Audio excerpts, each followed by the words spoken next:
Welcome back, everyone. In the previous lecture, we learned about comparison operators. Now we're going to discuss how to chain together different comparisons. And we can do this with the use of what are called logical operators, and they allow us to combine comparisons.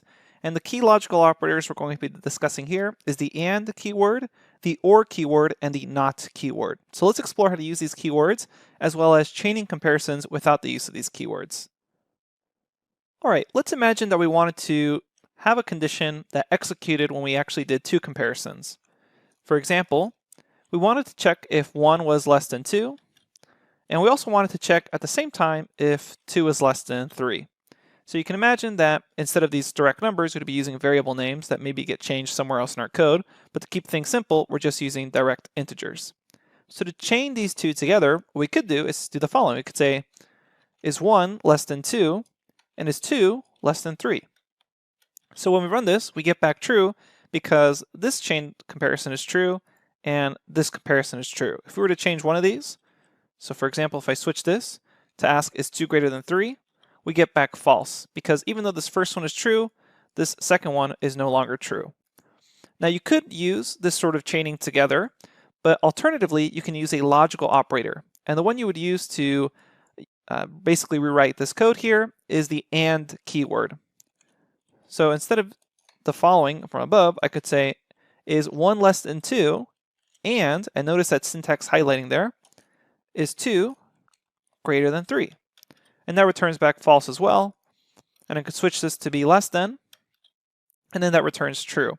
So all the AND keyword says is, hey, is what's on my left true, and is what's on my right true? And remember, these could be any sort of comparisons. So I'm going to show you another example. We could do something like, is H equal to H, the string, and is 2 equal to 2? We run that together and we get back true. Sometimes when people are writing out their code, they like to add in a little more organization by kind of wrapping these comparisons in parentheses, and you'll see me do that from time to time. For some people, this is a little more readable. For others, it's less readable because you're inserting more stuff. It's up to you whether you want to use these or not. There are certain libraries that we'll talk about later on that do require you to have these parentheses. But for now, it's basically up to you. If you think with the parentheses more readable, go ahead and use them. If you like it that it's a little kind of sleeker without the parentheses, you can go ahead and do that as well. But just keep in mind the AND keyword says it's what is on my left true and is what's on my right true. And then it returns a Boolean based off that. Okay, so pretty straightforward so far with the AND keyword. As you may have suspected, there's also an OR keyword that we mentioned previously, and that just needs one of the conditions to be true. So again, we'll use numbers. We'll say is 1 equal to 1 or is 2 equal to 2.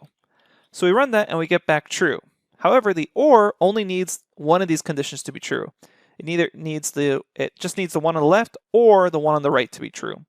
So I can show you what I mean by that. I'm going to make one of these definitely not true, so 100 is not equal to 1. But if I run this again, notice my cell count, it still says it's true because it just needs one of them to be true. So is this statement true or is this statement true? And if we make them both false, then finally we get back the false. So that's the basics of chaining comparison operators with the AND keyword and the OR keyword. And I would recommend that you use these keywords instead of doing something like this because, in my opinion, they're a little more readable. So we always want to stress readability in our code. It's especially good because later on, maybe you come back to your same code a month later, you're going to want to be able to easily read the code. So we just discussed AND and then the OR keyword logical operators. I finally want to discuss the NOT keyword. So to round out our discussion by showing you an example of the NOT keyword, that's NOT for not, it basically just asks you to return the opposite Boolean of what you just did. So I will construct this with an example first. So 1 is equal to 1, we know that's true. If we wanted to get, for some reason, the opposite Boolean off of that, I could do not, and then in parentheses, 1 equal to 1, and it'll return back false. Technically, you don't need these parentheses here, so you could just do something like this, not 1 equal to 1, and you also get back false. It's up to you what's more readable. But all not is doing is it's asking for the opposite Boolean of whatever was returned here. So for example, just to show you again, let's say 400 greater than 5,000. So that's false, but if I put a not in front of it, it's going to now ask for the opposite. So it's going to say true. So not sometimes useful when you're trying to write out your logic. It'll be a lot more obvious when we begin discussing control flow in the next section of the course, but keep this keyword in mind. At first you won't be using it too often, but later on you're going to see that sometimes bits and pieces of code become more readable with the not keyword instead of using something like the opposite, which would have been just is 1 not equal to 1 there. All right, that's the basics of logical operators. Again, main things to realize here is the AND keyword needs both conditions to be true. The OR keyword needs just one or the other to be true. We'll see you at the next lecture.